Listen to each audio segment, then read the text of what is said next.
అందరికీ నమస్కారం. ఈరోజు ఆవు పులి కథ చెబుతా.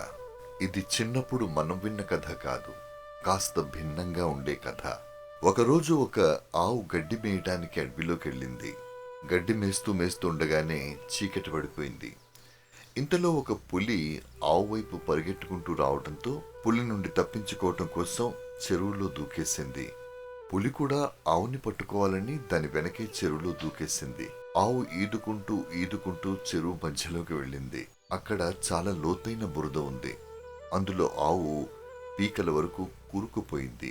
ఆవుని వెంబడిస్తూ వచ్చిన పులి కూడా బురదలో చిక్కుకొని పీక లోతుల్లో మునిగిపోయి కేవలం తన ప్రాణాలు రక్షించుకోవటం కోసం కొద్ది దూరంలో ఆగిపోయింది.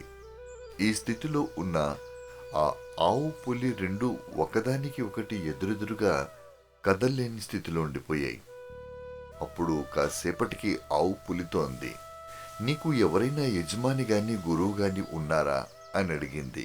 దానికి పులి గర్వంగా, నేనే ఈ అడవికి రాజుని, నాకు వేరే యజమాని ఎవరుంటారు అంది. నాకు ఒక యజమాని ఉన్నాడు. సాయంత్రం వరకు నేను ఇంటికి వెళ్ళకపోతే నన్ను వెతుకుంటూ ఎంత దూరమైనా వచ్చి నన్ను ఈ బురద నుండి లాగి క్షేమంగా ఇంటికి తీసుకెళ్తాడు. ఇలా అన్న కొద్దిసేపటికే ఆ ఆవు యజమాని నిజంగా వచ్చాడు.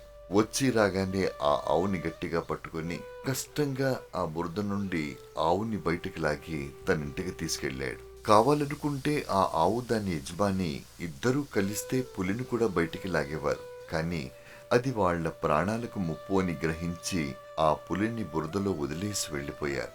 ఈ కథలో ఆవు సర్వసమర్పణ చేసిన సాధకుడి హృదయం అయితే, పులి అహంకారం నిండిన మనస్సు. యజమాని సద్గురువు లేదా పరమాత్మ. బురదగుంట ఈ సంసారం, ప్రపంచం. ఈ జగత్తులో సద్గురువును మించిన హితాభిలాషి, మన మంచిని కోరుకునేవారు ఎవరుంటారు చెప్పండి?